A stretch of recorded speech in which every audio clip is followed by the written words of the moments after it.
Et avant de laver, ça va de mettre maboko na yo na kati ya vagin, il faut maboko no ezala propre. Neti nga na conseillera na ba fille banda na ngona ko sokola nzoto mobimbo sokoli na yo po eza na bato su banda ngona avant abanda ngona mobimbo so sokoli après ko sokola nzoto mobimba. Donc nako banda ko définir nanu vagin on le définir en gros parce que va te belé pour mona à éviter ce qui vagin eza nini. Donc tanga ngo beaucoup plus na français parce que et belé na linga les autres sonner ma b mais ça ngo kaka partie ya nzoto parce que quand on parle de vagin il faut te lobela kama ka besoin vagin. Moi si nyonso za nango donc organe wana eza tellement merveilleux on nzamba sala pour na biso. Donc et c'est beaucoup plus de propriété beaucoup plus nous devons mettre attention nango. Robe to ebi que vagin et rapidement tellement fragile dans mon pognon so oyo azosa la utilisation nango bien té to na ba endroit oyo mutazosa la banaye intime bien té et ko kopi sa infection et kopi sa maladie ya ndenge na ndenge. Donc ngana ko banda premièrement ya ko expliquer yango na sens nini au moni vagin na biso de tozana nango wana na kati ya vagin tozana ba devant ya vagin tozana ba poil oyo eza likolo ya vagin wana parce que kozoka na kati ya vagin et koki komemela yo pe ba infection sous ko memelo ba problème au moins la lèvre vimbi au moins la lèvre eza na problème au moins na du mal ya ko lata même sous-vêtement quand se lave eza kana ba pembe mo etikala na baso yango esala pe que non tongo chama yi mususu e bandi ko sanga na fulufulu osangisi so na ba savon et bimisi ba infection et les côtés na kati ya nzoto au kati pelouse au kati ngo kitisa na na c'est vraiment bien kiti on a c'est bien et ko sunga yo même na ba solo ya nzoto eza na bato kaka. Quand tu laisses beaucoup de poils likolo ya vagin et que ça là que ba poil wana ton zout kango ebele et so salo ba odeur hein on a mutu soupe zalaka na petit ya kozana petit so na yo ya ngondo no se la bantine poser la bantine na so ozana ngote ya so na mukende yango ba lopo mai wana ezala unique ezwa savonté ezwa eloko mususuté ya ngoto sengi ozala na petit so na yo mbote balangi na ngai ya émission na biso to sapesa lela lelo to yeli susu na ndako na bino parce que toza na titre na biso susu ya makasi lelo ya kokabola na bino tolobi il faut ko partager ba mayele nde tolobaka yango lelo to ye na kati ya émission na biso to sapesa lela na titre na biso o etali ki bo mwasi toujours lelo toza na titre mo to bengango thème nango eza ba intime bon intime donc kosokola ki bo mwasi comment laver ça et ba te belé bazo ye bango pété au moins moi ça za moi si mukolo aza vraiment moi c'est libala to aza vraiment adulte nazo ye ba te ndenge nini akoki ko ça yango donc toi ki l'autre kabola na bino elongo souci autozana ngwana bataye ba souci autozana ngwana bataye ba ko ça la ka intime comme il faut ko izana ba te belé ba ça mango ndenge wana te yango moni lelo to eko kabola na bino lisusu kati na émission na biso to sa pesalela yango avant de commencer na lobi na mutu nyonso kaka s'abonner ou abonner kati na émission na biso au Damsi TV parce que télé na biso ye wana pona ba merveille kande to lobaka pona ko fongola bino mémoire les sous na ba petite chose oyo bino bolingaka koyeba te to bolingaka ko sala forte po eza ba mama ebele balingaka ko sala forte yango to baki lelo to ye poto kabola na bino susu elongo. Donc on ko définir nanu vagin on le définir en gros parce que va te belé pour mona à éviter ce qui vagin eza nini parce que le lot va terme na utiliser parce que il y a beaucoup de gens d'abord on a essayé ba esquisse na ba to belé baza choqué parfois ba terme les to utiliser qui l'autre fois et c'est pas ça qui vraiment bangote yango to lobi lelo parce que émission mikolo on mikolo ba otala na kolinga te mukolo mo katala ki asali remarque na ye parce que to ba to za wana kuna ba remarque na bino nyonso bokolo bakati émission tozana poto sala yango po biso pe tozaba moto tout ça ka émission na biso za to sa pesalela donc yango to baki to ye poto senga beskize na mutu nyonso oyo terme moko utiliser a na kati émission et déranger qui est to ko tanga beaucoup plus na français parce que et belé na linga les autres sonner ma b mais ça ngo kaka partie ya nzoto parce que quand on parle des vagins il faut to lobela kama ka boza vagin na otanga liboko te bande ko na otanga liboko te lokoloté parce que ngana lobela na liboko te na lobela litoité na lobela vagin yango lelo na otcha mingi ba terme na otcha mingi na français pour et déranger balandi nanga te voilà c'est parti Donc yango lelo toye pona ko lakisa yango comment est-ce que muto ko sokola yango, comment est-ce que muto ko entretenir yango ndenge balobaka po ezala propre, ezala sans microbe. Toyebi ke vagin ezala pena tellement fragile na moto nyonso oyo azosalela utilisation yango bien te, to na ba endroit oyo muto azosala bana ye intime bien te, et koki kopesa ba infection et kopesa ba maladie ya ndenge na ndenge. Yango moni lelo toye pona ko expliquer certaines choses kati na vagin po to yeba ndenge ko comprendre, parce que basi ebele oyo basi ba komi mikolo nde na bati na devis baza vraiment na mo ba difficulté mo ba difficulté, comment laver ça, comment entretenir yango, comment yango lelo to baki bafani na biso basengaki biso babiloko tosalaka oyo ezaka omona mfana na sengi mama tia eloko boye lakisa eloko boye, yango tozala wana mpona kosepelisa bafani na biso. Yango lelo tokoya kobanda comment utiliser, comment laver, comment faire un bain intime. Donc nga na kobanda premièrement ya ko expliquer yango na sens nini omoni vagin na biso nde tozala yango wana. Na kati ya vagin tozala na ba devant ya vagin tozala na ba poil poil oyo eza likolo ya vagin wana. Tout d'abord il faut monto yebaka kokataka nanu yango, parce que avant na kota na ndenge na kolakisa nde basokolaka, mais tout d'abord il faut kokataka o babengi ba poil na biso ya likolo wana ezaka na vagin, il faut kokata yango. Maintenant okata yango ndenge nini, okata yango ndenge rasage nango, il faut okata yango oluka juste ciseau moko ya mokie. Aujourd'hui, ciseaux no ya mokie okati yango malembe avec beaucoup de douceur. Les endroits où ils sont tellement fragiles, les endroits où ils sont tellement, il faut que ça on a bokebi yango lingaka beaucoup de douceur, donc beaucoup de tendresse dans mozo salango asa lokola mutu ya poil les lokola suki ya mutu to na ciseaux na watamba ngo to gilet to paloli non. Yango siko il faut que katango avec beaucoup de prudence pour éviter yo ozokate, parce que kozokana kati ya vagin et koki komemela yo pe ba infection sous ko memelo ba problème au mon la lèvre vimbi, au mon la lèvre ezala na problème mo komi na du mal ya ko lata même sous-vêtement. Yango mon avis il faut ko banda ko kata luka ciseaux na ya mokie wana obandi ko kata malembe ozokata malembe koyela biso gilet te opalola yango lokola kovo ande bakata kovo bato bazala libandi to nini ekoma bongo te. Pourquoi na lope koma bongo te? Parce que na bongo okosala que tant okati nyonso ndenge wana olongoli ba poil nyonso na ba port. Donc yo longoli ba port nyonso na ba port na nzoto na yo ekosala ke ba madusu wana so etikali vite ezata na poil moko te liko nango omona yango epesaka mikosa wana omona ovandi, et surtout tant ekoma ko pousser yango na ba poil ezo pousser esali ko koma ko ba mikosa. Même bana mibale souvent na ba barbe na bomona mto omona ba karso bazaka omona papa osa bon poignée non ezo bota. Donc ndenge mo pena oyo ya se ya makolo ezaka ndenge wana l'homme ou la femme. Donc ils ont vraiment ndenge wana soko kati yango kovo bando monde bandi ko raser ni ko gratter tout bandi ko gratter et ça la ki ba mbuma ndi ko pima, parce que ça tellement place mo za fragile obandi ko kwanza ba buto ko bimo, parce que loko etika libongo kovo tant au sokola quand on souba za habitude ko kita makasi na nini on la douche akitaka vraiment makasi au sokola musu na endroit où ils ont propriété za propreté plutôt na loba eza propreté tant eza propreté dans au sokola ba ma ils ont habitude soki au sokola surtout ba sela mingi so ozo sokola ma ils ont quitté zo zongela ils ont pombo zo zongela yo, parce que ma yo kiti eza na tendance à zonga likolo au mona yo sala ba intime na yo na place yende ngona tant ozo bwa ka mai yo so quitté zo mata ezo tout akayo na ba likolo ya ba poil wana oyo kata kikovo yango ndezo memela biso ba mikosa wana omona ba buto bimi ya minene buto ne ko bima bomona mutu susu na se wana na likolo ya vagin azana ba buto oyo bimaka minene et puis minene surtout comme ça lokola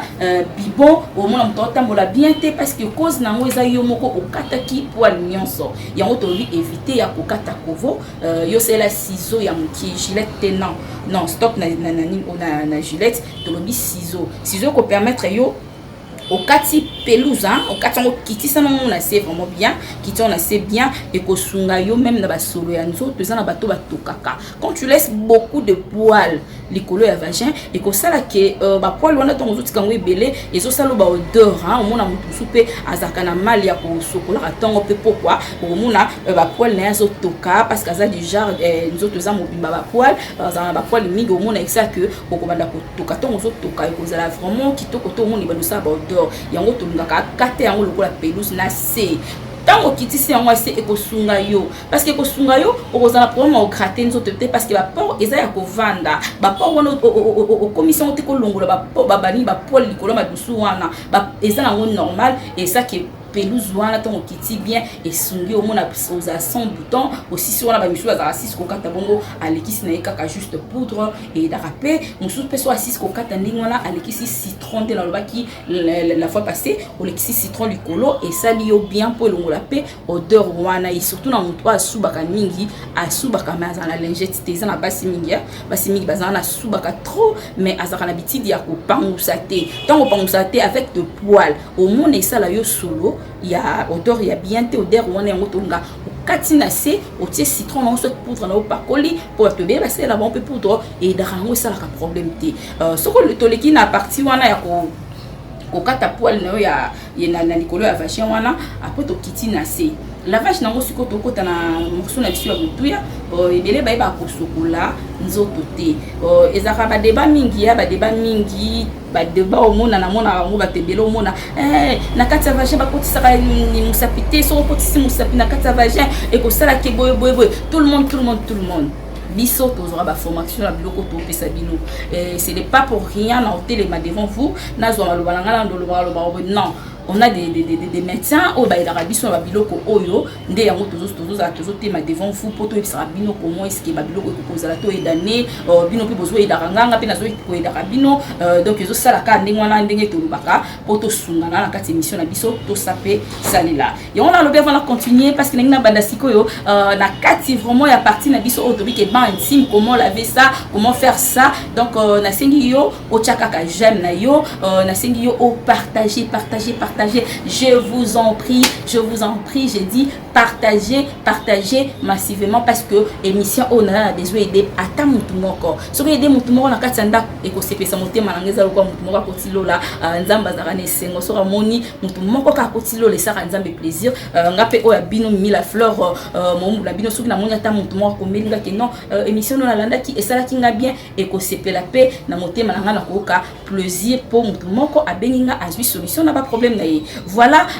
chaîne Nepso au Dame City les a besoin na yo o s'abonner kaka merci parce que yo tu déjà jamais merci parce que ba abonné ba komi ebele merci na mutu nyonso oyo azali ko s'abonner donc na zongi lisusu pona pesa la standing ben intime et ça maka donc tokozwa na éviter place ni oyo c'est la ben intime na yo ba intime ton ba benyo ba intime ça veut dire ça quelque chose o eza intimité les intimités on les fait pas partout hein dans un salon bon vandi na yo zo sala bana baleki na mpandi non ba bengi yango ba intime loko eza intime ba sala yango pe na ndenge ya cachette ça veut dire on a douche na yo endroit au monde ça bien ça ka douche hein yango parce que mai au sala oza bien na sengi na moi signer il faut oza na ba petit essuie il faut oza na ba sonde to loka miki wana c'est important moi si banda botama za na moté je sais pas comment vous sala ba na bino ngo on a évité il faut que ça na besu ya miki oza pena ba so ya miki ko aider na bakamba ba ban intime parce que mutu mususu akozala na problème il y a infection docteur a koyebisa bine que non soit liquide o ba kombo ise belé mais je vais pas citer ici so bengi to yebisa bino mutu so bengi a yebisa bi docteur so soit liquide intime o ko mélanger yango na otia de ba bima ya moto te parce que même moto ba kotana kati ya vagete balobi na otied au mélanger comme ça ko laver et alors au sango na so oyo bo sokola bino nyonso te eza makambo ya hygiène yango na profiter ko isa mutu nyonso batu o bazana habitude ya ko sokola so moko plusieurs personnes au moni et ça la bien parce que ozo ko attraper ba infection pas tout le monde na parcelle parce que vandi to na kati ya ndako na bino il faut mutu na mutu zakana ba sona ye ozana sona yo ya moutier ozape na sona yo ya munene ya ko sokola nzoto aussi ko sokola rincer sona yo bien parce que quand c'est là et ça va pembe moitika na baso yango ça la pe que non tant au chama mususu et bandi ko sangana fulu sangi sisu wana ba savon et bibisi ba infection et les côtés na kati ya nzoto zaka na petit ya kozana petit so na yo yango ndo no sela banti mposela la banti na so ozana ngote ya so na mukende yango ba lopoma iwana ezala unique ezwa savonté ezwa eloko mususu te yango to sengi ozala na petit so na yo petit so na ça va t'aider à kozana mai ya propre pour osela yango et alors to ko ton mutasala ka intime na ye mona mwasa yebi za na kati ya douche na yo oko juste kocha mai na yo ya propre mais ya propre parce que ben intime ba sala ngo juste na mai kaka normal mai normal. Donc voilà na ndenge otolobeli par rapport ya place oyo zaleli ozo sela ben intime na yo ezana mutu so sela na so azana musu douche likolo ma ezotanga mutu musu pe na baignoire jacuzzi donc partout mutu no azana besoin sela ngo mais ko sela ngo mutu azana baignoire te ke ovandi na kati ya donc ndenge tolobaka mutu azana kati ndeti ya baignoire bongo to azana kati ya jacuzzi bongo okoti na kati yo zo nika kuna na nzoto na yo donc nzoto na yo salita nzoto na yo zo bima. Quand vous avez la vache, vous avez des microbes, vous avez des microbes, vous avez des PK, et vous avez des mafuta, vous avez des poussières, vous avez tendance à vous avez des autos,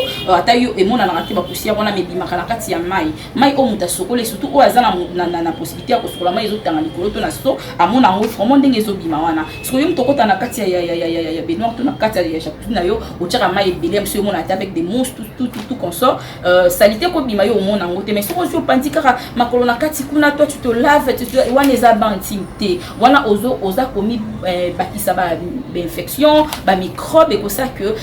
oza moi si moko boye otonda na microbe komilo accro et au comprendre to ko o ka son kindo ki a famille pourquoi moi je suis propre pourquoi moi eza na ba petite chose dans la bande ko na lobi o moni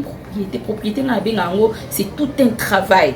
Et ça n'a pas de détails tellement ébélé que ngala mona ngo iza musala mo bonze ba bakisa musala mo na vie à moi si et là musala na tout le monde a sala ngote bana mibali kutu na parlons même pas pour iza na bana mibali mo kie ba yebaka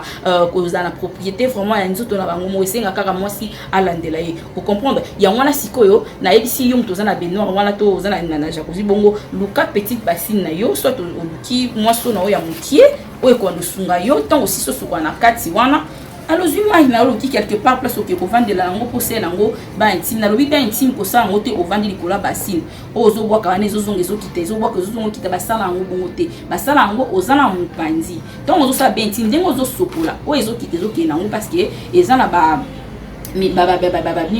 benga ngoni ba perte blanche ozo sokola monsieur ko kopima yango na ngina la kisa yango donc okobanda ko zwa makolono panzi nde balobaka wandi ko sala ba intime. Ba intime toza na clitoris hein wana clitoris na kati ya clitoris ezalaka na ba salité moko boye ya mikie et mona na même pas yo moko chango kate mais eza bongo parce que biso tozwa ba formation yango nazo partager na yo eza na mo salité moko mikie zaka wana donc yo kozwa mai na yo parti o basokola yango o moni ba parti musu etikelo ko sokola ngo likolo to mbango bonde balobaka mais parti na biso o etali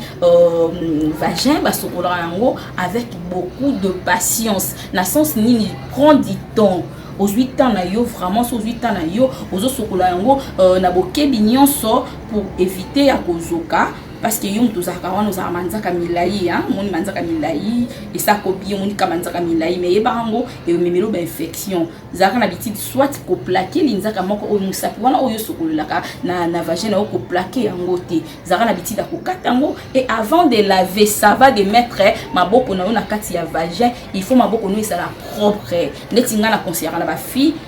banda ngona ko sokola nzoto mobimbo sokoli na yo po eza na bato musu banda ngona avant abanda ngona mobimbo so sokoli après ko sokola nzoto mobimba mais attention parce que soki yo bandi ko sokola nango o bandi na ko sokola na vagin liboso après yo sokola nzoto yeba ngo ba savon de toni kaka tu vois toza na tendance mutu so sokola na limuka mutu so jet douche ka pakol na nzoto siko tango ozo pakola bongo mai wana tango ozo kita mai za na tendance ya ko kitezo ti likolo ya vagin zo kitati na ba bassin ba tutu mai wone ko zongelo pe savon na kati ya vagin ya on a préféraka o soko na nzoto na yo soko sili ça pose 8 ans na problème na biso na neloko za important ya vie ya kibo mwasi o soko li fuma vagin na yo bien na suka poata soki savon le kaki likolo tango o bando sala ba intime savon na esani elongwa po ezate ke salita likolo kitati na si o ko so pandi makolo na yo mama zala vraiment na temps na yo sala ngona na on a précision na nyonso o éviter au sokoli maboko no propre maboko no sala propre parce que ndenga na so na bino bonde na osimba ba papier souvent na kwandi boye na posa te so na kesa la bananga na zomba moka liboko na ngana pesa ba mbote ndena tambola ki oyekamba la moko ozwi somba mo maboko bandi ko so na kati kuna pe osokola ngombango pourquoi yo sokola vagin ombango osoka tante nzoto yo moi je vous comprends pas nzoto yo moko ozara ono osoka mbango oyekaka nini na yo na ba tezara nini babisu attention lango temps parce que yango ne ko ko pesa vie lobby yango ne ko sala OK ozo mukonzi moko ya mboka moko bo soki parti wana eza mabe e ko domemelo ba odeur ba nomelo ba salité bele so donc yo yeba ndeni ya ko sokola yango parce que na comprendre côté ozo ka tenter nzoto toto ya yo moko ya eloko o ko sombelo mutuka e ko sombelo pango eloba ndeko nanga fali pupa engongango yang esomabala yango siko bayembele ola nzembo artiste mboka na biso munene yembele nzembo esomba balupango eko memona poto ko eko sombelo ba jet privé yo sana ngo ba jo ya ka non prends du temps to na yonko donc isokola na bokebi nyonso éviter ba manzaka to plakaka parce que manzaka wana bomba ba salité éviter yango yango moni na zaka na bitida ko plaquer manzaka na nga mikuse parce que na lingaka nga ba jeter na makambo na nga ya nzoto na nga ya ba ben intime na nga donc tant opandi makolo wana ndi ko sokola éviter ba manzaka milai sokola ngo maboko no ezala propre soki maboko no komi propre le okiti bio bandi ko sala ba intime na yo na clitoris wana salité wana na baki déjà salité moko mokie zaka wana ezaka na mwa lune wana line ko pe moko zaka wana banda ko sokola ngo malembe mabe obwaki pe na mai boka mai bandi ko lekisa musapi malembe na bokebi nyonso po ozoka te parce que ezaka ngo fragile place wana otiema yo sopi pe na mai osopi mai obimisi yango omoni de babenga kalide soin bo excusez nga bandi ko fona zotanga makaba vache donc na aka obligé fona lo bango pour muso ebe na clitoris te muso benga ngo l'idée so donc je suis obligé ya ko lobela donc au benzi yango bien l'idée souvent ozo chama ozo benda osokoli place wana bien donc aussi ce que sokola place wana bien juna ngoto na ngopo ezana ba salita miki oyo mona kateza na kati et alors na kati wana na lobi na yo teke na kati ya vagin ozo maboko na yo okotisa ezana basi mususu bazoka maboko na ye azu maboko mibala ko kita azu misa toucher c'est pas oza yo fuma mandeni et fuma makasi yo fuma makasi ozo mibale misa tu 4 okotisa ya nzoto na yo moko zaka na douceur wana zaka na tendresse wana zaka na bokebi pozo kate yo sko fo wana makasi boko kotsa ba misa bebele ndenge ni dane mwana yo kaka ngala yo ka nyingi kande na sebino petite so ya copine moko azo bitanga so ya mimi ngapina na zwa kana ngapina nini kaleso na na lata kaka na shwa na linye wana musapi na koti na kati na ndiko balusa mwana mwasi. Voilà comment vous avez infection bêtement, voilà comment vous avez n'habitez na te ya bino mambo o zo ki kaleson na yo lati kaleson o vanda ki vanda na partout za ki na wana mso c'est comme ki salité o zo kaleson o kotisi na kati ya vagin mwana mwasi c'est quoi ça hein ba kotisa kaleson bongo te vache ba sokola ngo na bokebi malembe nyonso en plus il vache na kati bakotisa ka o babengi kaleson te bakotisa ka musapi na kati ya vagin te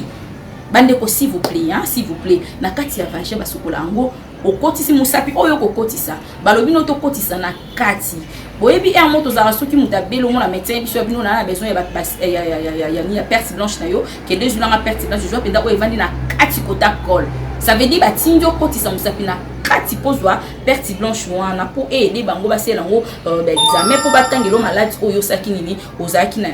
yango so batita babi kotisa musapi so yo kokito mona ye mokala tigan akotisi tina col à la benzi a eu perte blanche pour zakawana parce que perte blanche on a pourquoi la sengango parce que ça perte blanche moko on nzamba salango ezaka na kati ya mutu eza bien pour nettoyer ka mutu to zaka ba perte blanche pour ebimaka yango o ebimaka les pour ba sokola yango kende mais o ezaka na kati kuna balongola yango te parce que et protégera biso na ba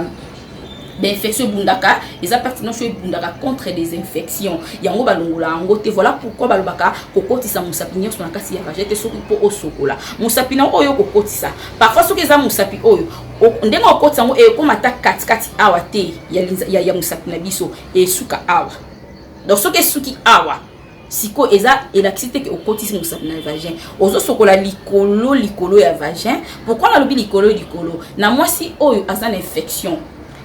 ba perte blanche na lobi ya kati wana o ezaka protéger biso contre les infections ba perte blanche wana ezaka sokola na buto mona na tango ekitaka tango ezokita wana ekiti et bimisi ya salité ya propre tikali yo kolongola ka juste na mai na yo perte blanche o ezali ya salité o ya propre wana etikala ka voilà pourquoi balobana na okokotisa musapinyon sote na tcheli yo musapi oyo na tiango awa likolo parce que peni ya mobali ezaka mulai msusu awa mais kota na vagin nyonso so nga so na utiliser na lobi na yo chamu pousse boye donc ça veut dire au quotité et à likolo wana na sali yango bon pour ceux qui yo za na infection déjà basi ba sakana ba infection on a infection na comme ici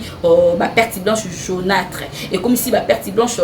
jaune na ba boule et c'est lokola ba boule nde ba benga kambika wana nde ba balobaka et comme ça on ndenge wana parce que comme ici on ndenge wana na yo muto otala ngo zaka te mona mosa koti saka musapite non koti saka musapite ba koti saka au fond te au fond na kati ba koti saka te mais likolo ko koti sa polongo la perte blanche ya salité wana o ekomi lokola mbika tolobi o ekomi jaunâtre eza amisufu perte blanche ya infection yango wana balobi koti sa musapi okokoti sa nyoso te regardez na tie musapi na ana lobi okokoti sa osukisi musapi awa s'il vous plaît parce que awa ko sunga yo olongo la salité ya likolo perte blanche ya likolo olongo la soko koti si au fond mama bakobenga au mwana mwasi to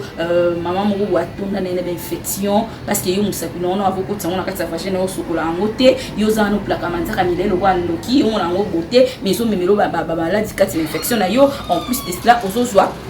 musapi no ezana manzaka okotisi yango kuna na kati oke tout ati na col boti ozokoti yango kuna ya makase et tout d'accord na yeba te okela olukanini pe okotisi yango sans tendresse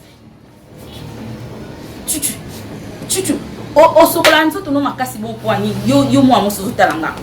ba sokola bongo te ba sokola ngo na douceur nyonso sokola na douceur ozozwa mai na ozo sopa mai tu sens que mutu o sa lavage na yo pendo ozo sa penda bien ozo sokola o tie mai o boaki omoni mai ya pamba s'il vous plaît na bi lavage ya vaseline basala kango na mai ya pamba soki nde okomi na ba infection de la lobi ki ba perte blanche na yo ekomi jaunâtre par là okomona munganga médecin na yo akokomi na yo ba kisi ba liquide mo bakoma keza na ba kongo ebele na cité yango abate ba liquide wana eko permettre na yo soki par exemple oza na infection okomi ko ka mikosa na kati ya vagin po yo deba oyo sala kana na mona ngo partout ebele basala ngo ke liboko bakoti saka te liboko bakosa te bakoti saka moke au soutien qui wana polongo la perte blanche ya likolo sikoso ngo kotisa ebele okotisa leti na fond wana médecin mutoko yebisa yo a opesa yo musu za komona ba pesio seringue wana okwando benda liquide ba pesio ya traitement liquide wana ezamba kombo ebele na olika kositi yango a te mais liquide wana ba bisio kotisa ngo na vagin et kota pena bien mona seringue koti presque nyonso obando pousser liquide wana na kati tango tout à col ezo sala ki même ba sperme ni ba perte blanche eza na kati wana et koka kozwa qui si wana pour être traité la infection aux anango parce que tant perte blanche ça la kabambika et ça li jaunâtre ça la kasolo zara na babiti des ans tout le monde ko ka ngosonité au koti musapo bimisi perte so yo ko solo boy et dans la solo mo et ça la so comme ba odeur c'est que déjà aux ana ba infection yango pe e montra que aux ana ba infection o ils ara ba infection que zara so koti musapo na kati au bendi perte blanche boy tu vas comprendre que ça pembe de tout blanche ba benga perte blanche pas ba te pour ils ara pe no mo les a pembe lokola drap donc wani za na moni za na odeur te pour vagin ndenge nzamba sele yango vagin azaka na solo na naturel ce qu'on appelle perte blanche wana ko benda aza tellement na solo moko naturel on nzamba sele parce que biso ko na ba solo na biso bele ba vagin biso moto ko mo créer awa muso za na odeur mo ya mabe moto ko tia solo kuna c'était muso odeur na akanga na produit mo ya parce que la kana produit wana ok za ka bon te vagin ba tia ngo produit pamba te sauf que ceux qui mettent na yo a ebisi yo lobi que non zo liquide au sokola yango ko sokoli so sokola nango parfois ba mikosa mukosa na baki na dobe ezaki mukosa ya likolo place ba pole ezalaka okataki ya mususu mabe e kosala yo mikosa omona bambumi bimi mais za mikosa mususu ezaka na kati vraiment ya vagin omona na kati nomona mukosa mususu ezaka sozo kwanze omona uzaka na tendance peut-être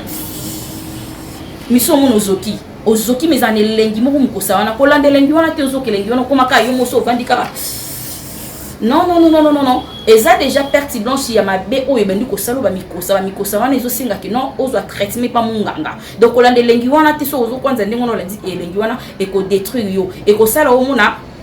tout autour ya zone wana et comme na ba petite plaie wana c'est que ils a déjà ba infection comme liyo ko ka sonité que n'est pas munganga ko pesa yo ba kisa ko consulter yo apesi ba kisi pour ça là ba kisi on temps ko pesa ça là ngo ko za mona ba ebisio ils ont musapi kotisa na kati laver soit ils ont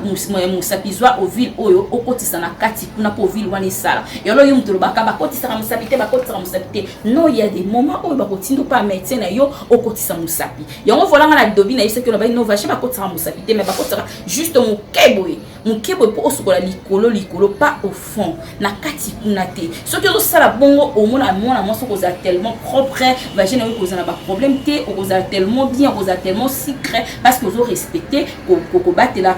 perte blanche ezaka na fond na ozo tika ngo parce que eza ngo perte blanche oya ko bunda contre infection eza normal na kati ya vagina za macha auto nettoyant wana ezali perte blanche oyo ebimaka wana oyo esalaka na butu soki ebimi si ya salite kitisi on a se ya likolo oyo etikala wana perte blanche wana ezali ya propre parce que uti ko bundela yo auto nettoyant na bundelo contre infection oyo ezali na kati ya vagina yo yango voilà pourquoi kokotisa vagin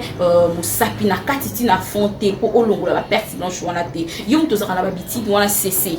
soko so sala ndeno expliquer kati na émission na biso to sapesalela na chaîne na biso ya Odamsi TV mama na koyebisa ko benga ngo bakila fleur na komi ko sala ndenge yo zo lakisa et sali esuni ngai na vie nanga na lisu na ba problème te parce que nazo telema devant vous na expliquer makambo eza ya ba l'occulté parce que moi aussi je suis femme dans un mois-ci donc na fait compé baba mususu wana na mona pe babilo comme sous donc kala tant de bon mambote tant tengela kangote tant ba pesa sur la formation te ezaki pe mona ozo souffrir na ba infection ozo souffrir parce que ozo en habitude ya ba ko sala infectini pardon ko nettoyer bien te tu as du genre ya ko tia ba manza kamilai to zaka ngo biso ndo sala ngo mettons les ko zo ba mate ya wana ba la biso comment laver comment faire des choses ndena ko sala ni solution nango e ko mona na ko koma bien na la ki kaka de ozo la na TV na ndi ba conseil kaka ndenge ozo la na TV donc na saleli oyo ba minganga ba lakisi biso nde sali que vi na ngana koma bien et alors le koma yele babomba ngote ngana partager na yo parce que oza mama mo oza na katanda ko zo souffrir nango oza mama oza na katanda ko mobile no koma ko ka ba odeur ba solo wana ya kapamba te ka parce que utilisation na yo ya ko sokola ki bo mwasi na yo ba bengi vagin yo sala kango mabe na bondelo mama na nga zala mama mayele sokola vagin na yo bien avant de commencer laver vos mains nde na lobaki na débit o sokoli maboko kataka manzaka na yo musapi oyo sokolela ngo kataka linzaka place wana ezaka mulai te parce que na mulai o manzaka bomba ka ba infection ebele yango ezo saka etongo yo kotsango susu na kati au fond ozo sokolozo balusa voilà pourquoi fongwa ma yo moko zo mi fongwa mela kaka ndenge wana et surtout la moi je vierge maman nanda koza on nous en a ban nous en a ta dialogue te c'est le moment yebisa mon asura la émission oté parce que ça qui bo moi si ba moment au tout so na bino o il y a beaucoup de parents nanda bazaka na pas si pour habiter dans bana ba o ka soni la qui c'est mon émission oyo na lobi na ba terme normal na déborder parce que ça te que au moins na côté la côté on a ko partager en côté pour na bon partager et aider bana nanda ko yum to ko expliquer moi na boité et ko aider bana nanda ko moi na o esa vierge moi na oyo azavi yo mutu mwana na waza vierge mama ata l'émission oyo yebisa mwana vierge surtout ya kotsani musabité parce que nzela neza ya kokanga soka zo kotsa musapi ko sala ke akoma déjà de vierge yemoko azofungula kanzela ni malembe donc mwana waza vierge akoki même ata ya muke wa kotsa te asokola likolo parce que yaza na nzela eza ya kokangama ana problème te ndenge biso toza awa ndenge biso toza raso ndenge ni do yaza bonté donc ye asokola juste kaka likolo na ba lèvre wana la kisende ngwa kosopa mai ndenge ya kosokola ndenge ya kosalela yango ndenge na uti ko expliquer na débit voilà ce que si ko ça la ndenge wana osokoli nzoto na yo propre ndenge to lobi osokoli vagin na yo propre osali attention osala on a douceur osokoli pena na kati très ina na likolo wana okotisi musapi moke likolo kokotisa na kati te pour so infection te pour les bisaba biloko msueza kuna na kati te soko sali yango ndenge wana ko sunga yo mama okozala mwasi oyo zaka sans problème sans infection sans mutalo baloki o buto bimakinga sans mikosa na kati wana ngamu na opte ya bino boye na koma ndenge wana na koma bien na koma na passe pour mon na zone infection parce que la saleli ba biloko ba médecin na biso bazo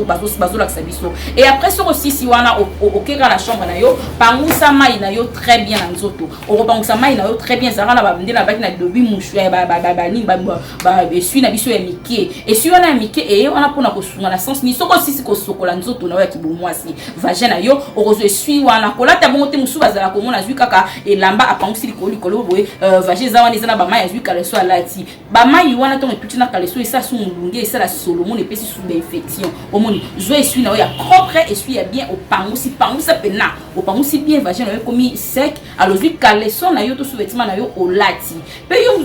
avo ça ndenge wana zo habitude ya kosukola ka sous-vêtement na yo très bien soko sokoli sous-vêtement na yo il faut sokola ka sous-vêtement na ba détergent kozora kosukola ngo na ba savon liquide o ba savon de ba gel douche na biso kosukola ngo te parce que zo bende la ba lobi kuna ba cancer zaka na habitude aux huiles détergent parce que na détergent zaka la ba nini o ba javel na kati e kosunga ka yo soko zui caleçon ti na kati ya so na yo ti détergent za na kati on na javel o ti mwa ma ya tiède o biso ba totandaka la ba libanda to la nini éviter ya kotandaka leso na kati ya ndako na yo na salle de bain biso to ndeko tanda ngo to yebaka te na kati ya salle de bain ou bien na kati ya chambre soko zandeti na ba balcon biso to ba ndako likolo boye na balcon chango wana zala na bititi soko tandi ba sous-vêtement na mama aussi ata moucho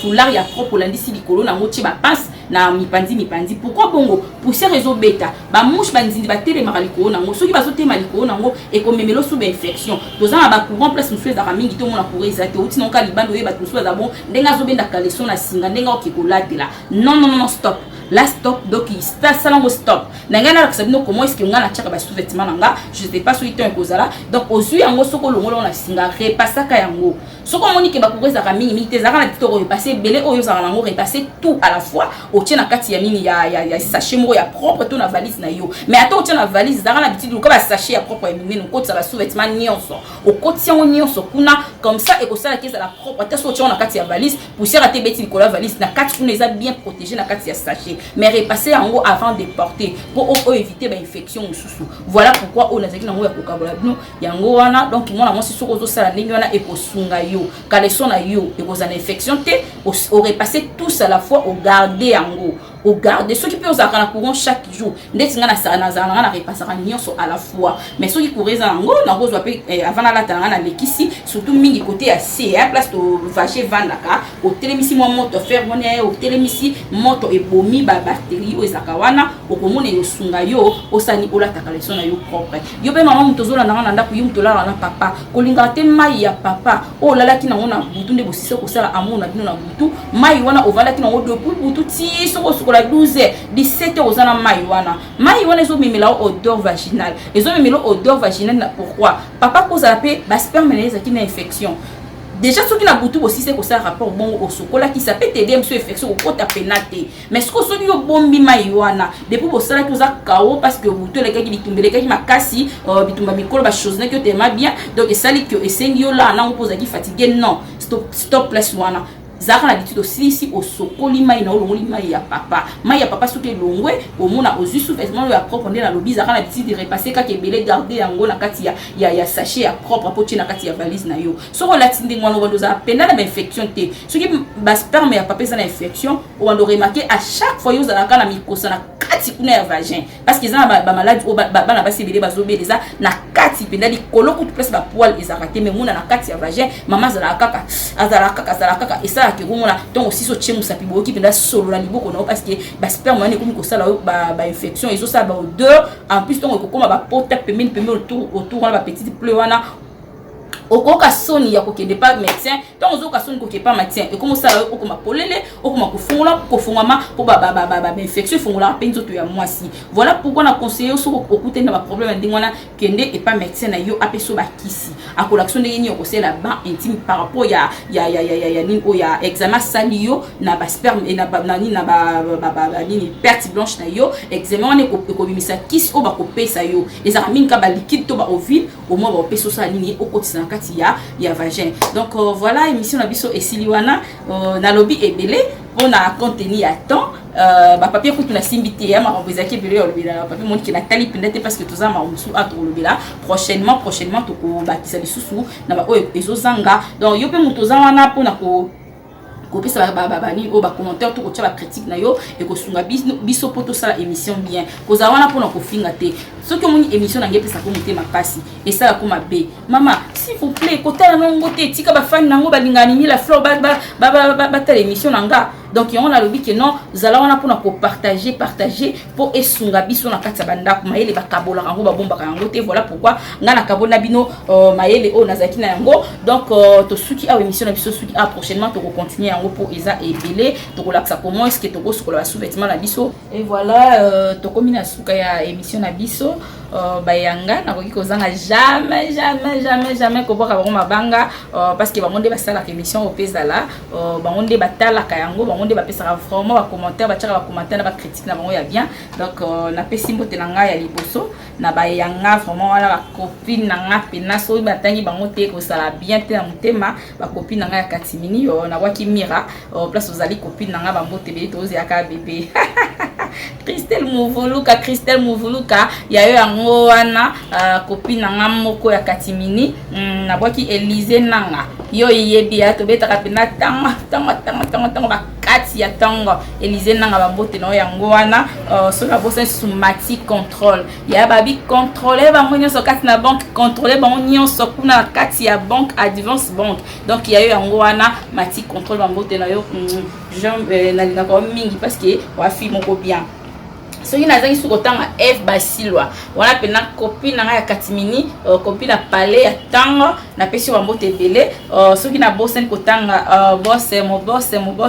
edi botao to zela pena modeste ngai ni la fleur na zozela parce que na yebi que ya ko sepele ko zatanga ko kita na bakine et au sala biso vraiment bien. Je suis Kaniki ya yo yango wana CNS Rambo bambote no yango wana yaya na kozanga suku bwaka te Ibrahim Mumbula mon sang mon yaya mon grand frère chéri bisous bambote no yango wana na bosse soute couple Apollinaire mobala batu ya de mama bambote belé parce que de mama place ozali ya moko bien solora bien na pesi couple na bino bambote ebele na bosse na soute José Milolo, ma copine privée, José Milolo. Moi, c'est il y a Otis Panzu, na convétrie, na kati ya Angleterre, bambote no yango wana. Na bakisi susu Vivi Kaniki. Ya yo yango wana copine na ngamoko, Fanny Kaniki bambote no yango wana. Patrick Likemba mon sang, est-ce que aux États-Unis, ya yo yango wana kitoko. Na boaki li susu. Ange Tassar TV yaya oya tala kapele mission lekine ya kati lekine ya palais bambote no yango wana Esther Tassar mon ami bambote no yango wana so na bosani muto babito bona biso na RDC artiste na biso RDC artiste TV bambote no yango wana mi la fleur apesio so na bosani Guilain Pomba Chipamba ya mo bien mobala mbinga ça veut dire sauter mobala sepelo kumisi nzambo bi nzambe pena azali po mobala mbinga bazui wapi bamboto no yango wana yona mwasi na yo Judith Kiambeli couple mo kitoko bosala ka fierté na biso bamboto na bino yango wana na bosani sute moto na Kapolongo ya Dudu Kiambeli esikoza bamboto no yango wana. So na bosani papa Laurent Katedi Zola ekosala bien te papa bambote no yango wana respect papa Laurent Katedi Zola